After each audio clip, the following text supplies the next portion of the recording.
Dear friends, ഇന്നത്തെ വീഡിയോയിലേക്ക് എല്ലാവർക്കും സ്വാഗതം. ഞാൻ കുറച്ച് മാങ്ങ എടുത്ത് കഴുകി വൃത്തിയാക്കി എടുത്തിട്ടുണ്ട്. ഇപ്പോൾ മാങ്ങയുടെ സീസൺ ആയതുകൊണ്ട് തന്നെ നമുക്ക് മാങ്ങ കുറച്ച് സൂക്ഷിച്ച് വെച്ചാൽ നമുക്ക് ആവശ്യമുള്ള സമയത്ത് ഉപയോഗിക്കാൻ കഴിയും. പിന്നെ ഇതുപോലെ നമ്മൾ അച്ചാറിട്ട് വെച്ചാൽ ഒരു വർഷമോ 2 വർഷമോ വരെ കേടാകാതെ തന്നെ നമുക്ക് നല്ല അച്ചാർ കഴിക്കാൻ കഴിയും. അപ്പോൾ ഒട്ടും വെള്ളമില്ലാതെ കഴുകി തുവർത്തി എടുത്തതിന് ശേഷം വേണം ഇതുപോലെ വലിയ കഷ്ണങ്ങളാക്കി മുറിച്ചെടുക്കാൻ വേണ്ടിയിട്ട്. ഉപയോഗിക്കുന്ന എല്ലാ പാത്രവും നമ്മൾ വെള്ളം ഇല്ലാതെ ഉണക്കി എടുക്കണം. ഒന്നുകിൽ വെയിലത്ത് വെച്ച് ഉണക്കി എടുക്കണം, അല്ലെങ്കിൽ ചിലപ്പോൾ നന്നായി തുവർത്തിയതിന് ശേഷം ഒന്ന് ചൂടാക്കിയാൽ മതി, നമ്മുടെ ഗ്യാസിൻ്റെ അടുത്ത് കാണിച്ചിട്ട്. അപ്പോൾ ഇതുപോലെ വലിയ കഷ്ണങ്ങളാക്കി നമുക്ക് മുറിച്ചെടുക്കാം.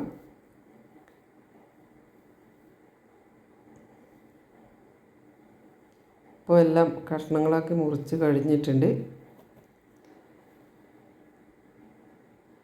പിന്നെ കുറച്ചുകൂടി മൂപ്പത്തിയ മാങ്ങയാണ് ഈ അച്ചാർ തയ്യാറാക്കാൻ നല്ലത്. ഇതിൻ്റെ മാങ്ങയുടെ തോലും എല്ലാം കൂടി ഉൾപ്പെടുത്തിയാണ് മുറിച്ചെടുക്കുന്നത്.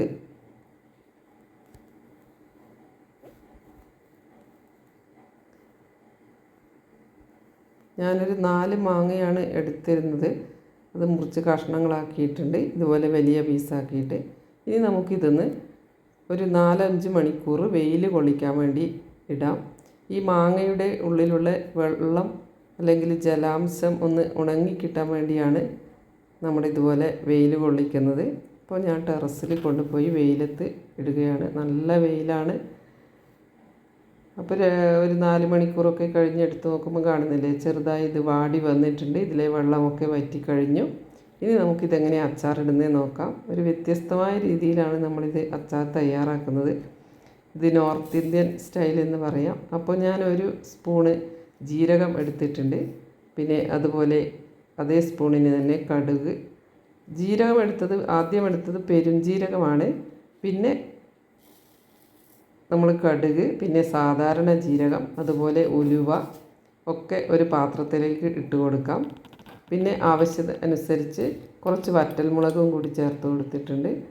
അതിന് ശേഷം നമ്മൾ ഗ്യാസ് ഓണാക്കി ചെറിയ തീയിലൊന്ന് ചൂടാക്കി എടുക്കണം. അധികം വറുത്ത് ഇതാവണ്ട. ഇതൊന്ന് തരിതരിപ്പായി പൊടിച്ചെടുക്കേണ്ടതാണ്. അപ്പോൾ നമ്മൾ എടുക്കുന്ന എല്ലാം ഏകദേശം ഒരേ അളവിന് എടുത്താൽ മതി. ഉലുവ കുറച്ച് അളവ് കുറച്ചിട്ട് എടുത്താൽ മതി. അപ്പോൾ ഇത് ഒന്ന് നന്നായി ചൂടാക്കിയെടുത്ത് ചെറുതായി ചൂടാക്കിയതിന് ശേഷം ഒന്ന് ചൂടൊക്കെ കുറഞ്ഞതിന് ശേഷം നമുക്ക് മിക്സിയുടെ ജാറിലിട്ടിട്ടൊന്ന് തരിതരിപ്പായിട്ട് പൊടിച്ചെടുക്കണം.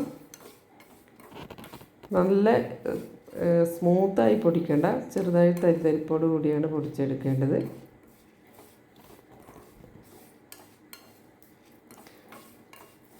നമ്മൾ അച്ചാർ ഇട്ട് വെച്ചാൽ 2-3 ദിവസം, ഒരു 1-2 ആഴ്ചയൊക്കെ കഴിയുമ്പോൾ ചെറിയ പൂപ്പലൊക്കെ വരാൻ സാധ്യതയുണ്ട്. അപ്പോൾ അത് പൂപ്പൽ വരുന്നത് വെള്ളത്തിൻ്റെ അംശം ഉണ്ടാവുന്നത് കൊണ്ടാണ്. അതുകൊണ്ട് തന്നെ നമ്മൾ ഒട്ടും വെള്ളമില്ലാതെ വേണം ഈ അച്ചാർ തയ്യാറാക്കാൻ വേണ്ടി. നമ്മൾ എടുക്കുന്ന പാത്രം, സ്പൂണ് ഒക്കെ നമ്മൾ ഉണക്കി എടുക്കണം. അപ്പോൾ ഇത് നമ്മുടെ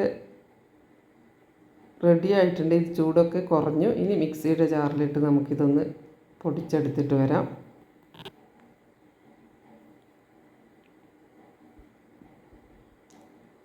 നല്ല തരിതരിപ്പായി പൊടിച്ചെടുത്തിട്ടുണ്ട്.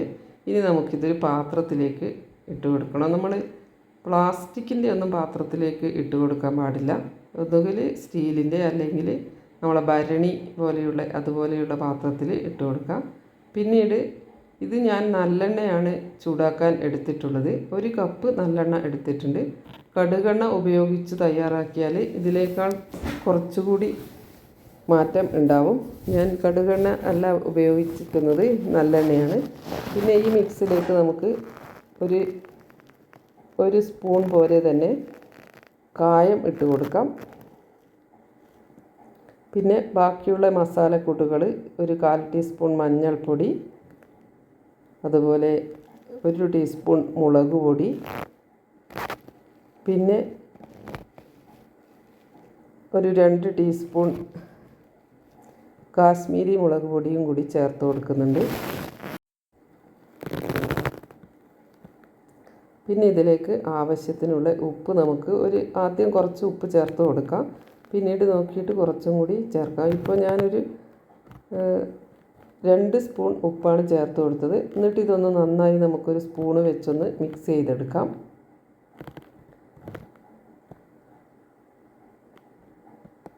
നന്നായി മിക്സ് ചെയ്തെടുത്തിട്ടുണ്ട്. അപ്പോൾ നമ്മൾ ചൂടാക്കി വെച്ച നല്ലെണ്ണ ചെറിയ ചൂടോടുകൂടി ഇതിലേക്ക് ഒഴിച്ചു കൊടുക്കണം.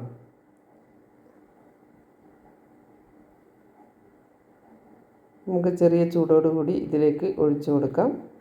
ആദ്യം ഞാൻ മൊത്തം ഒഴിച്ചു കൊടുക്കുന്നില്ല, ഒരു 1/4 ഭാഗത്തോളം എണ്ണ ഒഴിച്ചു കൊടുത്തിട്ടുണ്ട്.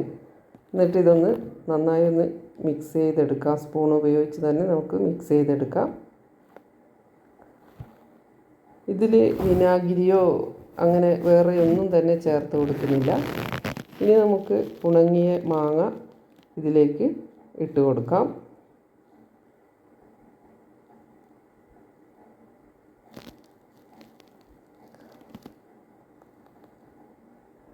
ഇത് മൊത്തം മാങ്ങ ഇട്ട് കൊടുത്ത് നന്നായി ഇളക്കി യോജിപ്പിച്ച് വെച്ചിട്ടുണ്ട്. ഇനി നമ്മളിത് ഒന്ന് അടച്ച് സൂക്ഷിച്ച് വെക്കണം. ഒരു 4-5 ദിവസത്തിന് ശേഷം മാത്രം ഇതെടുത്താൽ മതി. പിന്നെ ബാക്കിയുള്ള കുറച്ച് എണ്ണ കൂടി ഞാൻ ഇതിൻ്റെ മുകളിലേക്ക് ഒഴിച്ചു കൊടുക്കുന്നുണ്ട്. എന്നിട്ട് നമുക്കിതൊന്ന് അടച്ച് സൂക്ഷിക്കാം. നമ്മൾ ഇടയ്ക്ക് ഓരോ ദിവസവും ഇതൊന്ന് മൂടി തുറന്നിട്ട് ഒന്ന് ഇളക്കി കൊടുക്കണം സ്പൂണ് കൊണ്ട്.